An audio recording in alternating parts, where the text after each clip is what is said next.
Welcome to This Just In, the show bringing you the latest advancements in healthcare, strategy, innovation, and public policy. And now, for the fastest voice in healthcare, here's your host, Justin Barnes.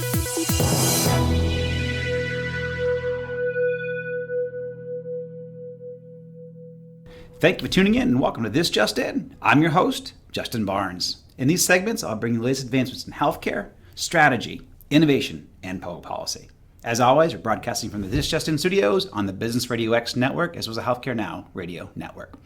For this episode, my 232nd episode, with a very special return guest, Dr. Monica Bolbjerg, Chairman and CEO from Cure for You Health. Welcome back to the show, my good friend. Thank you. It's great to have you here, and we're actually in studio for the very first time in a while. So very excited for this show. Dr. Bolbjerg has been a good friend of mine and business partner for a long time now. But also, we met through the think tank initially, and actually a little bit before that with your company Cure for You. But you're always a great member of the think tank, and always brought a lot of best practices. So we'll spend some time today talking about some of those best practices. But before we dive in too deep, let's give my audience a little bit of your background and where your passion comes from. So. Absolutely. It's great to be here again. So when I came out as a young doctor, one of the first eye-opening things was like how difficult it was to stay close to my patients when we were not in the same room and together.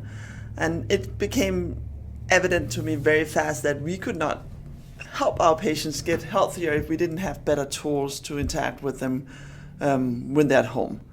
And I, as a doctor, any doctor could scale this, right? We don't have enough time to see our patients in person all the time and talk to them all the time. So really wanted to bring people together using technology, so automate things, make it possible to help more patients with using technology. Mm-hmm. It's cool. It's great. And Cure for You's been around for 20 years, and you've been able to, you started internationally, and you've been able to build it here in the U.S. And obviously you guys got started, pretty heavily before the pandemic, and the pandemic hit. I know you're able to serve your community, and I know that was probably a lot of fun in some ways, and also very challenging. So we'll dive into some of that, and then we'll dive into deep best practices that I know you continuously share now around the country. But let's start off with a little bit of levity. So what are one or two of your most fun moments over the past few years? Well, I've been preaching about how helpful telehealth could be for years and could not get anybody to use it. So true. And then all of a sudden I get calls Saturday evening about can we get this up and running overnight? Yeah. And even though it was not a fun situation, it was a lot of fun times. We rolled out to thousands and thousands of providers over a period of 4 to 6 weeks. Yeah.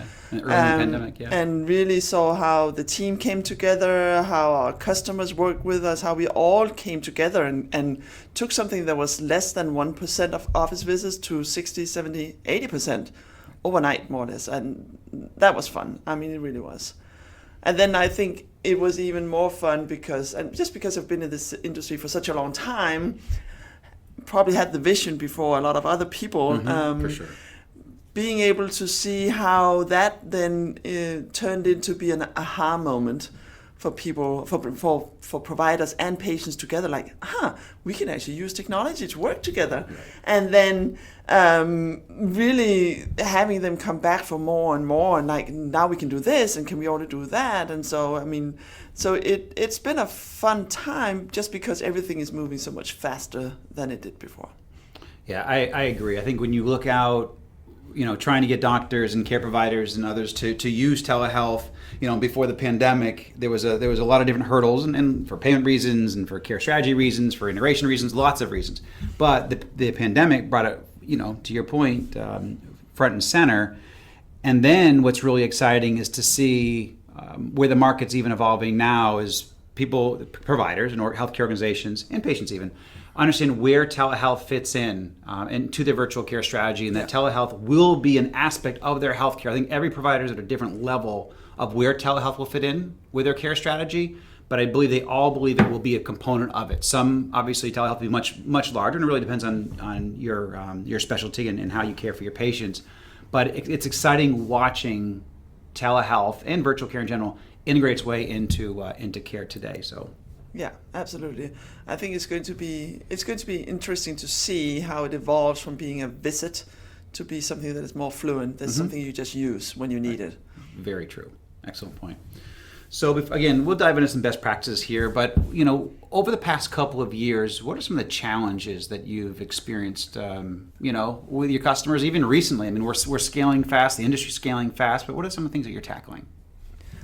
No, that's a great question. So CoFounder works a lot with very large healthcare organizations, like thousands of doctors, and the reason being is that they're a little bit ahead of time also with a lot of, some of them already have some solutions in place, and just so the audience know, CoFounder is a platform, so it's like multiple solutions in one. So what we typically do is we walk in and we collapse multiple systems into one, or we walk into a large organization that has several fronts they want to work on for virtual care or digital health, and then we roll it out. So a little depending on what kind of customer it is, if they have nothing in place when we start working with them, the challenge is that they are very eager to move very fast, right. And we need to kind of like work with them some foundation, and because if they move too fast, they'll fail, and we don't want that to happen. So really taking them step by step. Then the other opposite is that when we work with organizations that have 4, 5, 6 different solutions in place, they want to collapse into one platform, is when we work with them, even though we can do the same things, the workflows might be a little different. Right. And how do you now take multiple solutions and collapse into one so that it doesn't interrupt the workflows in the practice? So kind of like figuring that out together with the teams and help work with change management in those large organizations. So for the edification of my audience, I mean, what are in 30 seconds, what are those different solutions that you collapse? I mean, what types of products are those? So CoFounder is everything from like the access, online scheduling, drive up, contactless arrival, wait time. It's digital check-in.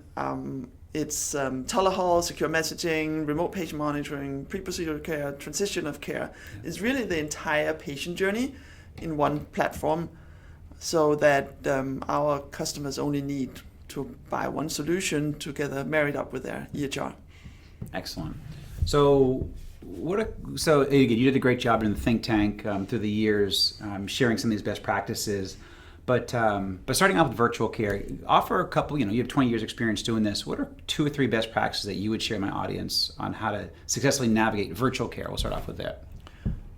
I think number one is make sure you have the correct technology in place. I think telehealth was a solution where we saw a lot of people starting out with whatever was there and quickly finding out that that's not working. So make sure the technology you buy is integrated to your EHR, that being telehealth or remote patient monitoring or what it is you want to do with your patients for virtual care perspective. But integrated with the EHR, easy to use, and very important here is that there are some support mechanisms for the patients, so that your staff doesn't need to do patient support, because you do not want that. And then I think one thing that is also something that is important here is that the patients you enroll, I would start with the low-hanging fruits. A lot of times organizations, they look at the patients that they spend the most time with already, that are the sickest, but probably also the most difficult to onboard.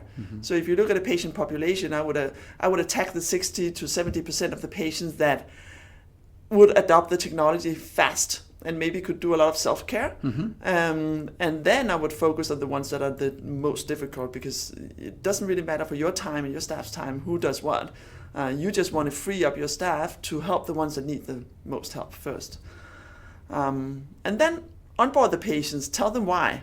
I think it's important that for the patient to understand why do you want them to do that, and not a lot of people think about that. Right. And keep them engaged. Make sure they know that you care. Right. And the physicians are important here. So it's not, technology doesn't do it alone. Technology is just a tool to make your staff and your providers more efficient. That's excellent. Yeah. getting to the why, Simon Sinek's famous strategy that a lot of us read, certainly on the marketing side, but also just when you want some adoption of anything or even be able to communicate effectively, pulling at those heartstrings of the why, of why you're doing this. It's a great strategy for care, obviously, as well. So very good advice. So that's specifically for virtual care and care providers. Now, you've also scaled, you've also been doing this for a long time. You've helped organizations scale their digital health in general. So let's spend a couple moments just on a few best practices for scaling digital health within a healthcare organization. Sure. We actually implemented what we call the 7 levels of virtual care to kind of like make it clear to people what it is and what it takes to implement a lot of tools, because if you want to cover the entire journey of care for your patients, there's a lot of different individual tools you need to implement, but there are certain fundamentals that need to be implemented first. So, and really crawl, walk, run, and helping our customers understand and working with them what's the best approach for them. Working with the staff, making sure they are trained, and again here the why.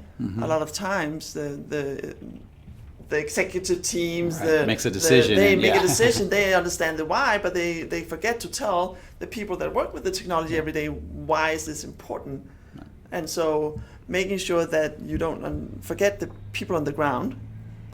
And I think really the most important here that a lot of organizations forget is that the physicians are the most important to get on board. They're also the hardest, but right. There's an art to that. So that's where you need to figure out what's the value for the physician and really make sure they see that, because if you get the physicians on board, they will push the staff, they will get the patients on board, and they will keep everybody engaged. Right. That's fantastic. Excellent.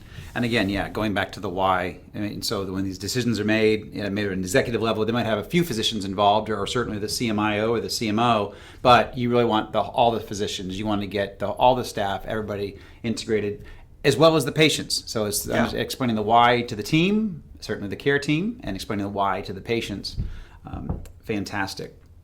So taking a little bit higher level and adding a little levity into our conversation again, what over the last 20 years or so of your experience in health IT and digital health, what's one of the more fun or memorable experience you've ever had with a customer or a business partner?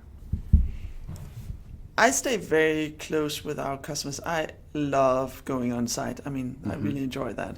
Visiting our customers, understanding who they are and what their day looks like, because it's so important for us to know as an organization what is actually happening on the ground, and being able to help them.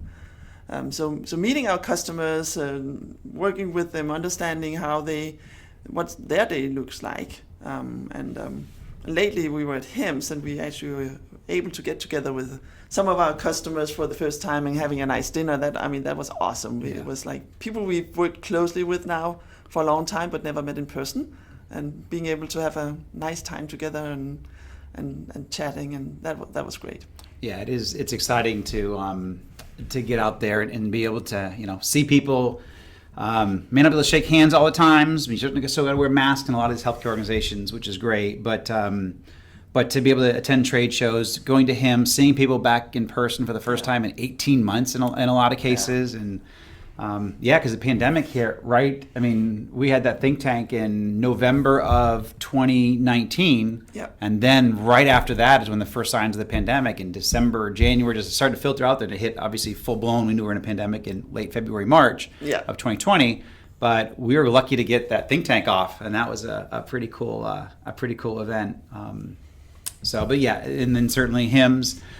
And I know there's people, teams out there now that are starting to go to trade shows. So it's kind of cool to be able to get back out there, not only visit customers, but also be part of these trade shows and learn together. I think that's the hardest thing, is even learning over the last 18 months. Yeah. No, I do believe I do appreciate not traveling all the time. Yes. But so I think it's good for something, but being able to get out there again is nice.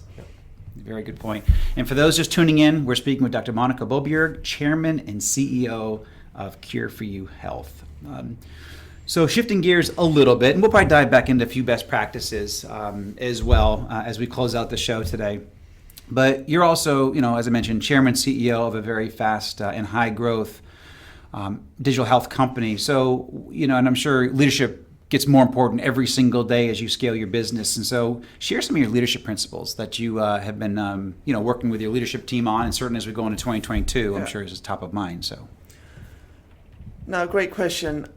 I believe in hiring smart people. So I'm not a micromanager, so I really think that we work a lot like a team. We have a flat organization. We listen to each other. We have fun together. We set some overall goals. We agree upon that, and we try to keep it simple. So not 20 goals, like right. 3 to 4 goals, and let's go find those goals that will then achieve a lot of the things that you want to do as an organization. So it's and then we use OKRs and we follow along, but really we work a lot as smaller teams within our organization, and that I found that's working really well because that motivates people, right? To being able to work across teams is great. To put you on the spot, what do you think people look for in you? Why do they join your team? Why do they want to work with Monica Bolbjerg?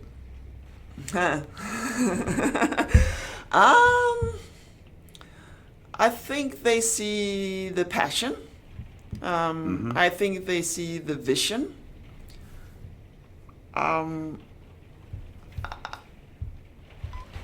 feel like I'm good at simplifying and finding ways for us to achieve those goals together, and I feel like I'm good at getting people to work together as a team and feel appreciated as a team, and not necessarily me telling people where to go. I really, really, truly believe that this is something that we need to do good together. Yeah. And this is not just for our team, right? Not just for Cure for You team. I really believe it's a collaboration with our customers, with our partners.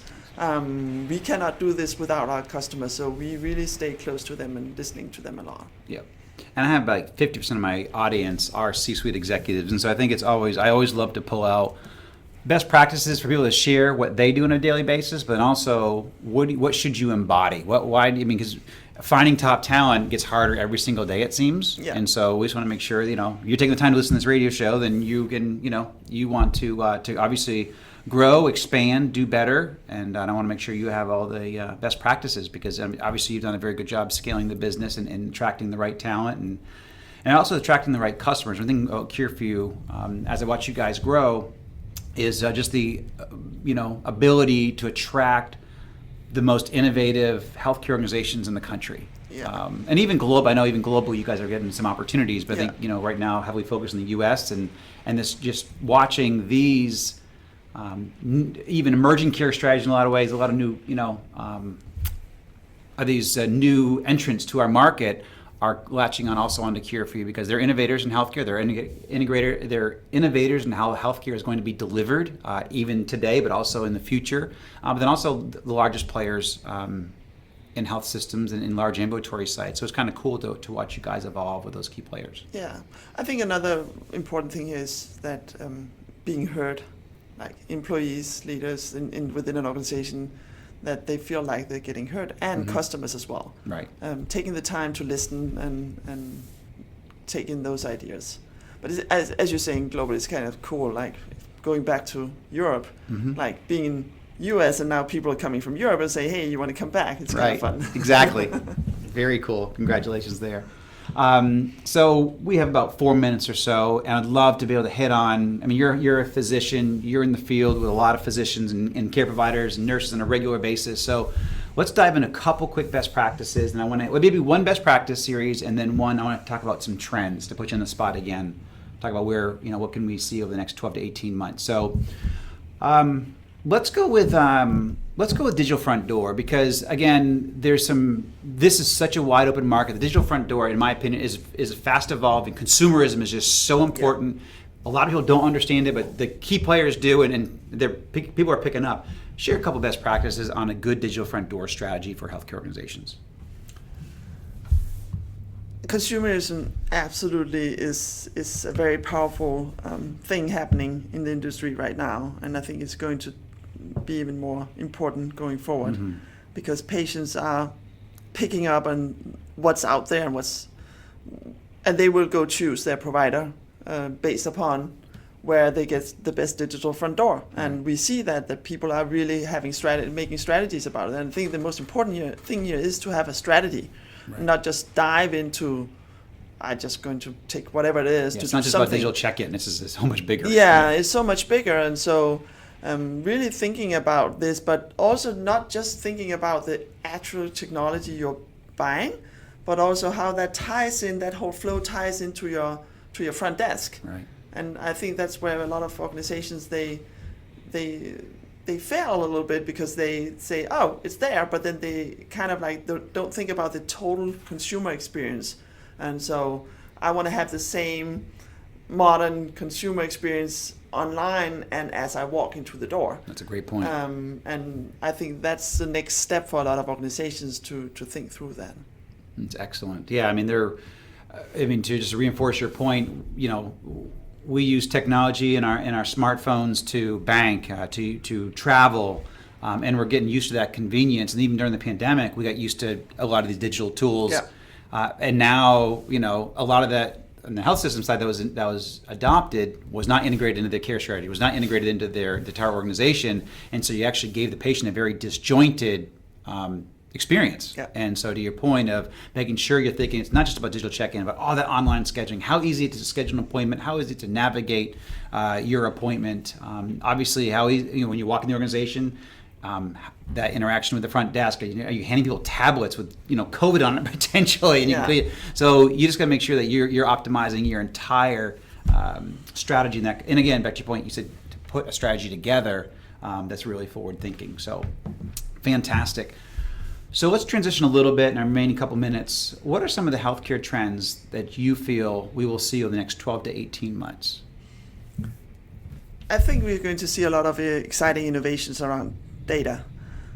We now begin to see with the remote patient monitoring, all that interaction with patients when they're at home, huge amount of data around the individual patient, which is something that we work hard on. Kind of how do we translate that into easy to understand dashboards for the physicians, because now with the data from the patients at home, you can look at a patient in a whole new way, and you can improve your care upon that, and you can give more individualized care and treatment based upon what you see, what's happening with the patients at home. No longer is a guessing game. You can actually look at data and what's going on with patients at home. So I'm really excited about that, because I think that's going to change the whole way we interact with our patients. That's excellent. Yeah, I mean, I completely agree. The access, I was having a conversation with a gentleman just a couple of days ago who's certainly on the front side of this industry, and he literally, brought up how data is going to become so much more front and center. And you mentioned data visualization and sharing those insights, but also simplifying that data so somebody can understand what they're looking at, and they can actually make it, I call it actionable intelligence. You're serving up actionable intelligence with that data. Correct. So I completely agree. So, well, thank you, Dr. Bolbjerg. One more personal question before I let you go, because this is actually a segment in itself now on my radio show. Where do you invest your time, talent, and treasure, and why?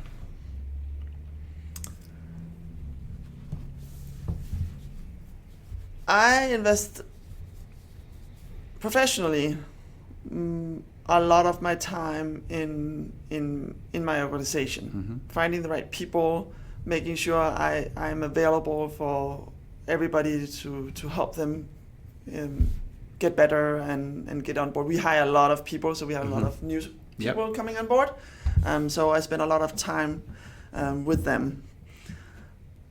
Personally, outside of work, I spend time with my family and playing tennis. That's really, I have 4 kids, so I don't have a lot of time outside of that. Yeah, I call her Superwoman sometimes, because she literally has 4 children, and you invest in your children. You have a very tight bond with all of your children, but you're also a CEO and chairman and CEO, and that's very difficult to lead an organization, certainly a high growth organization, but then also stay very close to your children. So that's very, very cool.